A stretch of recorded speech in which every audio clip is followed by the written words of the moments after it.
can see my DR-Z4S back here. It's kind of in pieces right now, so I thought while it's apart, I'm working on actually installing the IMS fuel tank, but while it's apart, let's go ahead and talk about some of the upgrades that I've done to it.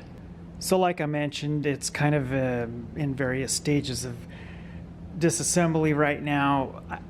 I don't ride during the winter time, so I take the time during the winter to do a lot of maintenance and upgrades, and that's what I'm doing right now. I generally pretty much don't ride from about mid-October through about mid-April.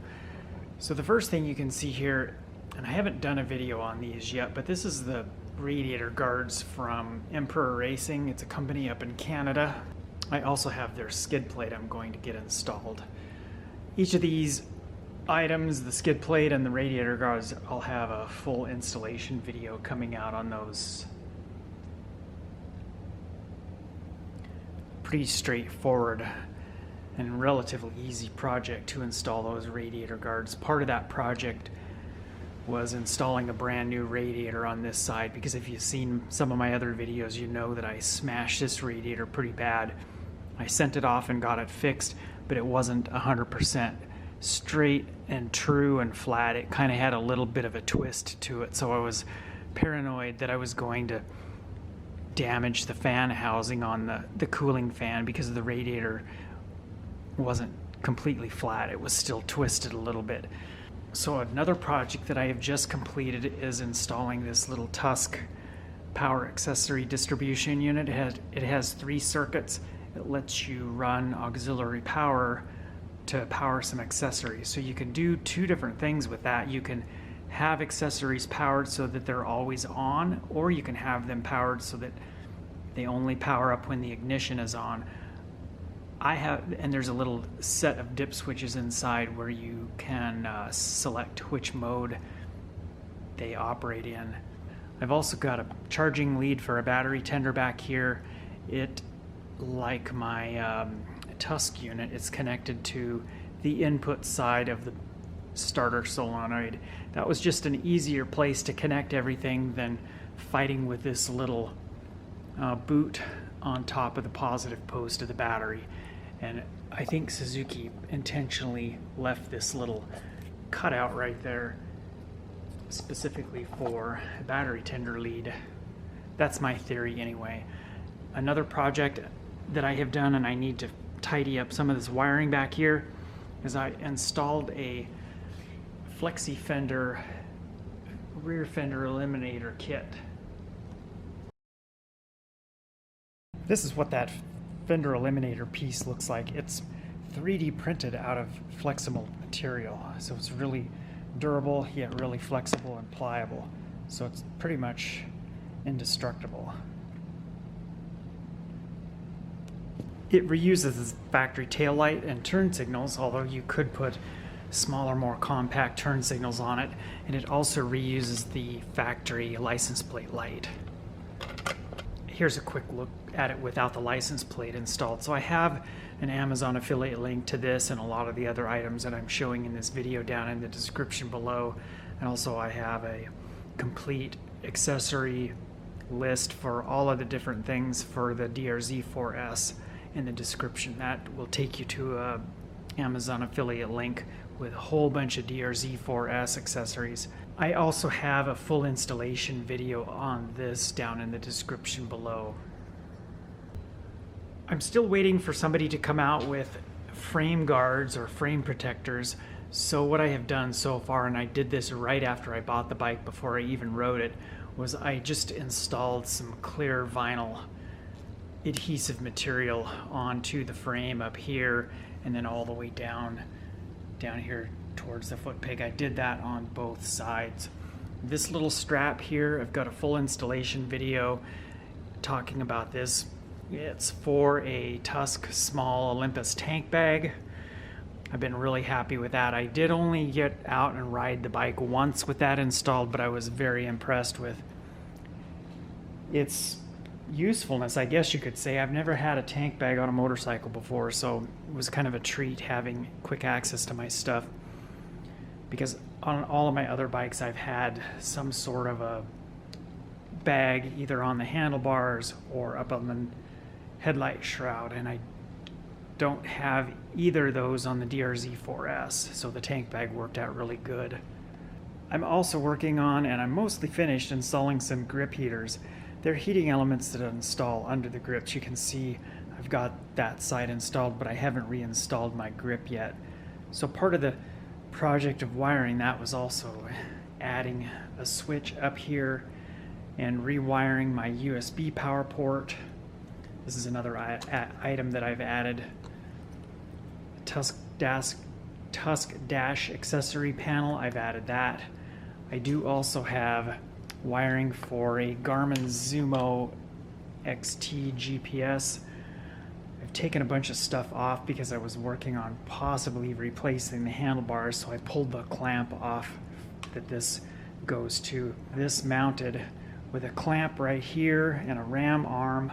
And so there's a ball on this, a short ram arm, and then the other end of the ram arm connects to the ball on that. What else have we got up here? There's a Tusk hour meter. So I have about 2,065 miles on my bike, and I have 76.9 hours of run time on the bike during all those miles. One of the things that I'm going to do yet, and I haven't done it, I'll probably do it early next riding season, is swap out my gray headlight shroud for a white one. The white one will just make the bike a little bit more visible to oncoming traffic. I have that. I ordered it from this local Suzuki dealer. I just haven't installed it yet. Cycra Ultra Pro CRM hand guards, I don't have that one on. I really do like these hand guards a lot. I've got them on 2 other bikes. So we have this little up angle here that clears your throttle cable. It also clears the brake line here, the front brake line that comes out of the front brake reservoir. A couple of other things you can see, there's a lot of extra wiring up here. Part of this is for my GPS, and part of it is for the USB port and the grip heater wiring. So I have taken some little Velcro ties and kind of secured everything back here so it doesn't press up against and prevent me from installing the headlight shroud. Let's take a look at this other side here, the radiator guard. All we have to do to mount these is remove that bolt and this bolt. It's the 2 bolts that hold the radiator on. Install the guard, reinstall the bolts, and I don't remember now if the kit came with the longer bolts or not. It may have. And then we also have to install this little tab here onto the guard and then install this brace. And this is slotted here so that we can get that totally perfectly lined up with the hole back here. Here's the other strap for the tank bag.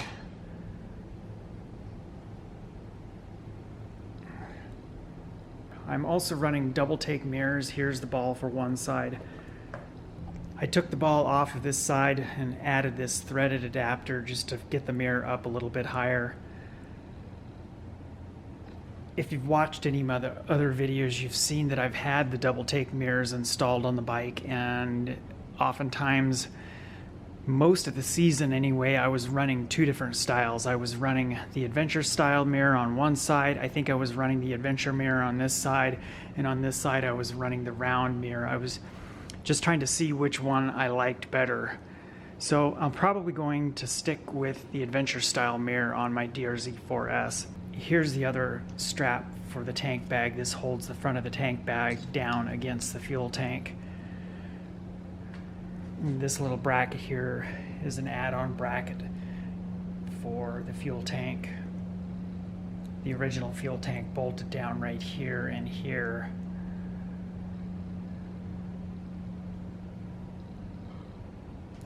So overall, I think that pretty much wraps up all the accessories. I need to get this IMS tank installation finished here soon. Oh, there's one other thing I've added. So this is the Suzuki accessory brake rotor guard. You can see here that it's scuffed up pretty bad. That happened when I dumped the bike when I smashed the radiator. That definitely kept some of the metal from getting scuffed up down on this side when I took a spill. Another thing that I did after about my third ride was I changed the rear sprocket to a 44 tooth from a 43. I did not like the shift points of the 43 tooth for a given speed when I'm riding off-road or in the dirt.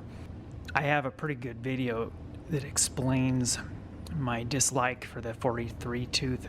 I'll link that down in the description below. And one of the things to note is I didn't do a terribly good job of explaining in the video, so I typed up a much better detailed explanation of what I was trying to convey in that video down in a pinned comment in that video.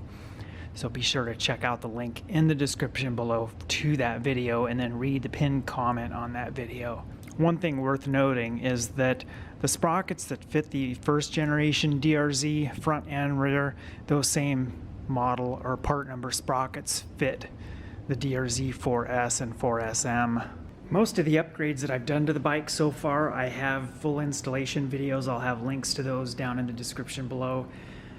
If I don't have videos on them, I will add those videos down in the description below when I get around to editing those videos, or at least filming and editing them. There's only a few projects I don't have videos on yet. One is the IMS tank, the other is the radiator guards, and the Emperor Racing skid plate. I don't have that video edited yet either.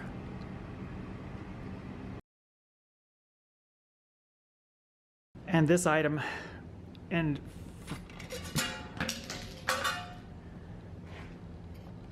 alrighty, we are at 3 miles now. I'm in 5th gear, 35 miles an hour. That was kind of a little bit of a too high of a gear for that speed. Yeah, it is.